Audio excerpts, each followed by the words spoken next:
And I would also initiate exposure to some patients when the nurses would allow it. I needed that contact. I needed that service part of the pharmacy as part of my job.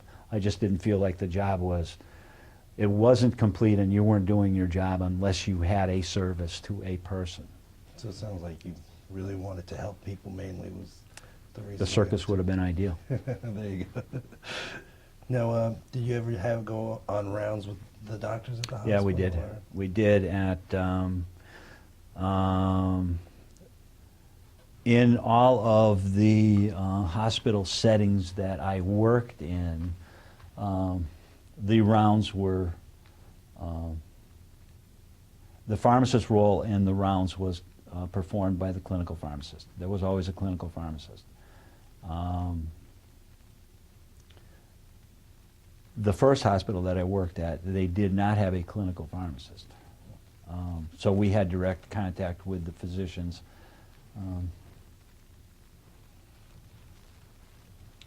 But then it became really complicated in other hospital settings that I worked in. And luckily, all of the politics to do with P&T and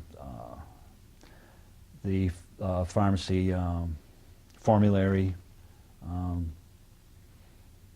we would have minimal input.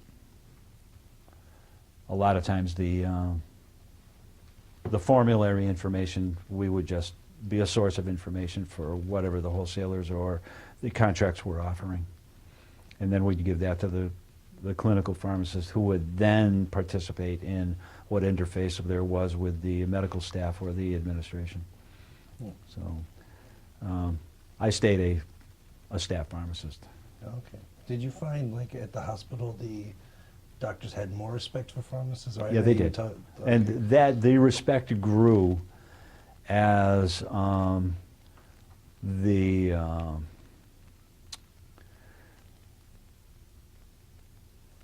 the formularies and the policies and procedures, the complexities grew.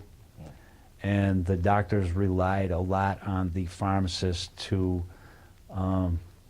cover for, not so much cover for them, but to be their intermediary when they needed policies and procedures correction, you know, about potassium levels or Apaches. You know what Apache is? That's the one of the criterias that they use for the expensive anticoagulant drugs. So the patient would have to meet certain score, an Apache score. And the doctors wanted to start them on this drug because they knew it would work, but if they didn't meet the criteria, they wouldn't qualify for the expensive drug. And that was part of the policy, the procedure, and it was up to the pharmacist to make sure that because then if it ever came down to an audit and the Apache score wasn't met, the insurance would not pay. Were the pharmacists kind of the ones who were put in charge of putting all the policies and things together? The pharmacists were responsible for making that making sure that the policies and procedures were followed by the doctors who wanted to just wing it instead of, you know, oh, okay, I'm not aware of the policies and procedures, I'm just going to go like this, and the pharmacist has to say, well, you know, it's not part of, it's what you signed on for to get attending authority in this facility, so this is what you have to do. And most part, they weren't offended. They were happy that you were minding the P's and Q's, and they didn't have to. Because they knew the pharmacist was there for them, which was a pretty heavy burden. Now, how would you compare and contrast, like, hospital settings back then to how they work today and how they operate? The intensity of the clinical knowledge of the staff pharmacist is huge now, is huge, as compared to back then. We had a lot of clerical duties that occupied an awful lot of our time. It's not so much that we glossed over the clinical aspect of pharmacy. It's just that it wasn't as demanding as it is now, which is a good thing. I mean, you guys, as new pharmacists, have a huge burden when it comes to applying your clinical knowledge in your jobs. You're going to have to bring an awful lot of stuff. What I've seen because of the third-party payers and your employers and the hospital or the pharmacist associations, they're expanding the roles of the pharmacists to get payment for the services that you just would have provided as part of, this is expected of the pharmacist. Now you can provide intervention and get paid. But you also have to have the ability to provide that intervention, which means your clinical skills are more in demand in the job that you're performing. This is what I discovered that pharmacy evolved to, is that things were just expected of you and you weren't going to get paid for it. Now pharmacists are going to get paid for it, but you are now expected to have in-depth, liability-based clinical abilities. Now, I know nowadays it seems like hospitals are more just business, get you in and out, get your money and go. When you were working at the hospital, did it seem like people cared a lot more? Well, it all depends on which hospital setting. You know, I've got 20 years of hospital experience, so we didn't have the cost of the drugs and following we did have a formulary of sort in that the things that we were contracted, we were in a contract to buy certain drugs that the hospital would, and the doctors were expected to know what our contracted drugs were, but so we would let them know. But they would always go off script.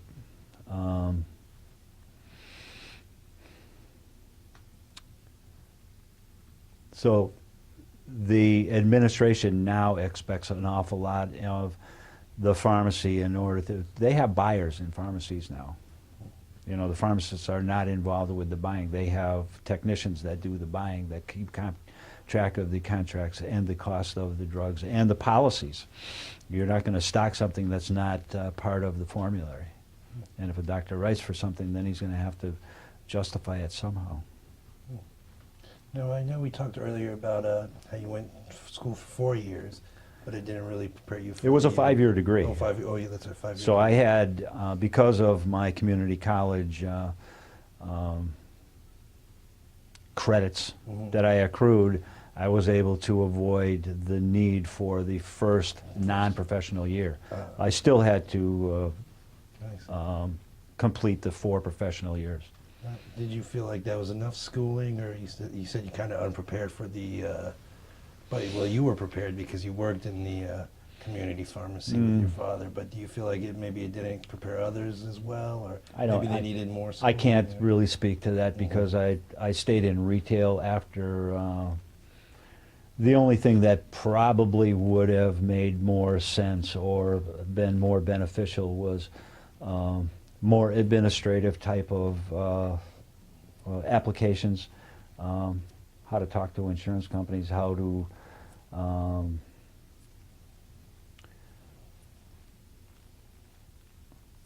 know how to go forward with an insurance claims that wasn't provided in the schooling, and how to address the insurance companies in the proper way.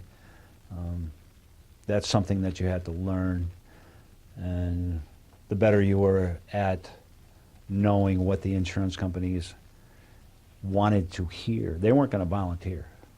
You had to provide the information that they needed to hear in order for them to say, yes, you can go. Okay, so in order to get the payment, you had to know how to talk with the insurance company. This is probably the only thing that was lacking from my education. But like I said, I worked in retail so long after I got out of school that needing more or less clinical training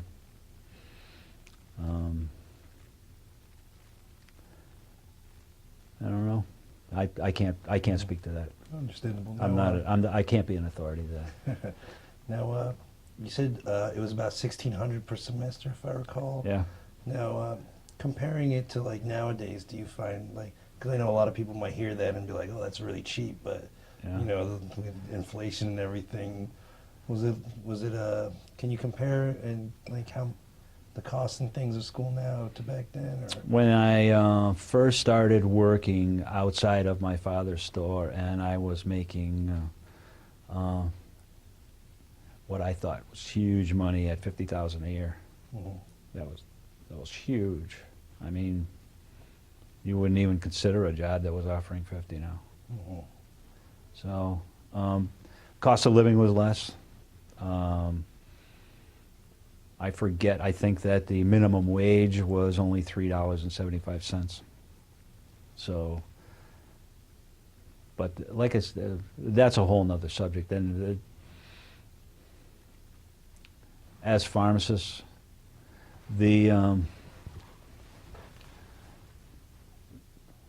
I was lucky enough to work as a pharmacist when there was a shortage of pharmacists, and but students graduating now are there is a lot of competition for the jobs that are available. So as a result, the employers are taking advantage of that, and the pay scale I've noticed is dropping from what I was. I enjoyed, you know, the fruits of a really robust employment situation, and my diverse resume helped an awful lot too.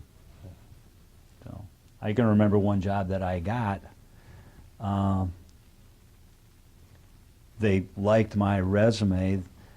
They hired me at what I asked for, which was an increase over my last job, and as a result, everybody in the pharmacy got a raise. They must have been happy with you then. They were. They were happy. Now, I know for us when we were entering or applying to pharmacy school and thing, we had to take like exams like the PCAT and things like that. Did you guys have any exams? Oh, like they call it the PCAT. It's like an exam just to see how well you do to get into pharmacy school. Did you guys have anything like that? Or? Oh, no.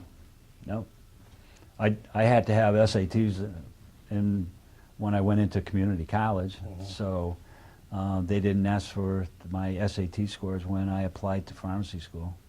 Probably if I had applied to Mass College, they probably would have wanted my entire education history as well as SATs. So, but it was a small school. Yeah. There weren't really that many schools around back then either, right? Or... There's a lot of schools now. Yeah, that's the thing. Now there's lots that are mass producing us. So. They are mass producing you. I mean, like I said, I was I still am listed as a preceptor if I took employment in a pharmacy that was taking on students. But the clinical knowledge of the students that I was exposed to is awesome. It's awesome, and their ability to apply it I was just amazed. You know, you got to be bright to make it. You know, and all of the students that I was exposed to were really, really bright. And unfortunately, you're being abused because of the lack of jobs. You have a lot of skills, you have a lot of talent, you have a lot of useful knowledge that you're able to apply, but you're not getting paid for it. Now, we talked a little bit about like the communications and things, a little bit of our curriculum, but is there, I don't know how well you know our curriculum, but is there any classes that we're taking nowadays that you think might have been useful back then? Or? Well, you say that, you mentioned that you're getting classes in communication. We have, communications class. Yeah. That we never had anything like that. And my ability to communicate with patients and with either nursing staff or doctors or medical staff comes from working with the public all my life. And I really enjoyed that. That was the reward of the job. It was not so much, you know, the clinical aspect of being a pharmacist. It was the exposure to people. And people came to you with an immediate, you put a white jacket on, and you can be an idiot and people trust you immediately. You know, you can lose their trust quick, but they walk right up to you with an immediate amount of trust. So Now, that's a high standard to live up live up to. You're right. now, do you have any relatives that are a pharmacist? I know you've said your father, but My any father was a other- pharmacist. I have a cousin, my first cousin, who is a pharmacist also, and he has a daughter who is a pharmacist. So we have, in our family, pharmacy is pretty well represented. And my cousin, he owned an independent store in North Adams, on the other side of the Berkshires. So, but it was a medicine shop franchise. And like I said, his daughter went into pharmacy, and you know, all through the pharmacists that I know as friends, we would never advise our kids to go into pharmacy. It was just demanding. It was very demanding. A lot of pressure. I worked in a family business that didn't have a lot of administrative pressures, but I was always amazed at the suicide rate of pharmacists through the years. So, Well, now it sounds like would you say communication is like the major thing? Because it sounds like a lot of the stories you've been telling us have a lot to do with being able to communicate well. Or what do you think is the most important aspect of education for a pharmacist, really? Or well, that's two different subjects. Okay, the education part, the importance of the education is your ability to apply yourself to the industry as it exists. And so if you can comfortably work with all of the complexities of the information that you have to deal with, it's a huge spectrum. And then the other part of your question was communication, and do you really enjoy working with people? Because nobody comes to a pharmacy because they want to. They go to a pharmacy because they need you. And if you make that experience, that need, a need is not, you know, I don't need to hear a joke from this guy. This guy has to help me with my health care. And my health care is pretty important, and it's like, it's a bummer. So if they come to you with their situation and you're able to help them, that's your goal. So when they walk away, 9 times out of 10, I didn't gain a patient, I made a friend. So in that aspect, I felt I wasn't unique, but I was in the minority in the industry where I needed the patients instead, as part of the job. So, and that could have had a lot to do with my varied resume situation in going to a lot of different jobs, is that I felt that, in the clinical setting there was a lot of dissatisfaction with the exposure to the patients. But even if you worked in a large, and I never worked for a big chain, in the large chains they frown on spending too much time with the patients, to getting to know on a personal basis. So, and that had a lot to do with me avoiding interviews of that type. Luckily, I could pick and choose. that was actually going to be my next question, was going to be about what's your opinion of the big chains nowadays? Never had to work for one. I never went out of my way to apply to one. They never came looking for me. Like I said, most of my jobs, I didn't have to go looking for people looking for me. Very few of the jobs I found and applied to. Even some of the hospital settings, they came looking for me twice. No, 3 times. Do you, are there any physical or configurations that you might change in a pharmacy to make it more patient-centered, or like, oh, how should I say this?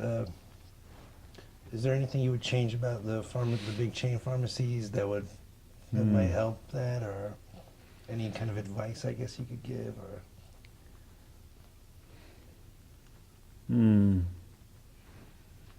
You mean to make the patient feel less like... More included, or? Yeah. More welcome. If you could get rid of the white coat on the pharmacist. But how would the pharmacist dress? Most of your doctors don't dress with a white coat. They come without a tie and their sleeves are rolled up. They're ready for work. What would you call that? Business casual. Yeah. Most of your doctors dress that way. But that would be in conflict with your employers wanting the patient to assign an immediate trust in the person that they were talking to. I always called it a costume, the white jacket. It was a little stuffy, but that's a double-edged sword in that you put on the white coat and wear a tie and a clean shirt, and face hair is a negative when it comes to meeting with the public, but if your beard is trimmed and your mustache is trimmed and your hair is cut to meet the expectations of the masses, people will give you that trust, okay? And that's what your employers want. But along with the trust, you have to express yourself, or you have to communicate with the patient. And that's the other side of the sword, that the chain, they want you to wear the jacket and instill the trust, but they don't want you to communicate and prove your trust. Now, in the latter parts of your career, did you find like working with the technology made things easier, more difficult? It got more complex. It got more complex. And you guys graduating now with the clinical skills that you've got, you're better able to handle, from what I've seen from the students that came through as my preceptor's situation, the technology and the clinical intensity of the job is not threatening. Unless you were an older pharmacist going into a clinical setting and all you had is like 30 years of retail, and all of a sudden you took a hospital job, you wouldn't be able to do it. But then again, one of the curious things that retail pharmacists look at, if you were a clinical or hospital pharmacist going into a retail setting, we didn't see the pharmacist able to handle the pressure cooker atmosphere of the retail setting. So we always would say, this guy's going to burn out. It's not going to last. You've got to get another retail guy in here to cover the bases. Retail is a pressure cooker. But the nursing home pharmacy industry was even more intense. And the lack of patient contact made the experience even more or less rewarding and more intense. So I think that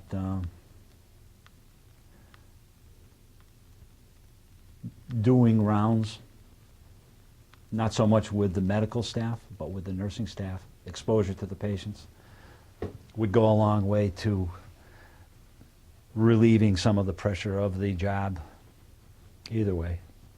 And with your big chains not allowing the pharmacist to spend extended periods of time counseling each patient.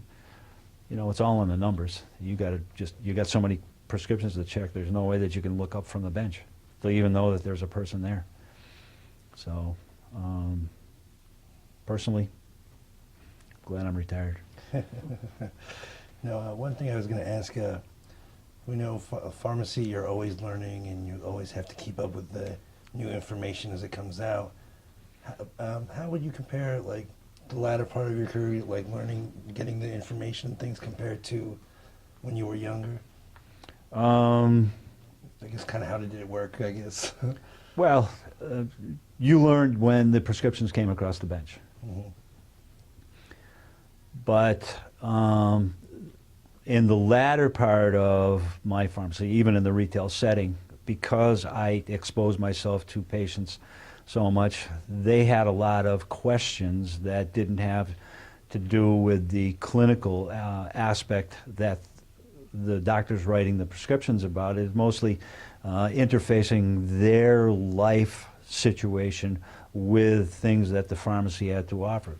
All of the OTC stuff, you know, like what type of Band-Aid do you use, or what type of anti-diarrheal product, or hemorrhoids. And, you know, you have to talk comfortably, or make the patient feel comfortable about talking about things that they don't talk about anybody else about, even they're uncomfortable talking to their doctors about. So, going back to the original question, is the changes in pharmacy I found in the retail setting. The pharmacist letter was an excellent source of what are the patients asking about, what are the new products, what are the old products that are out of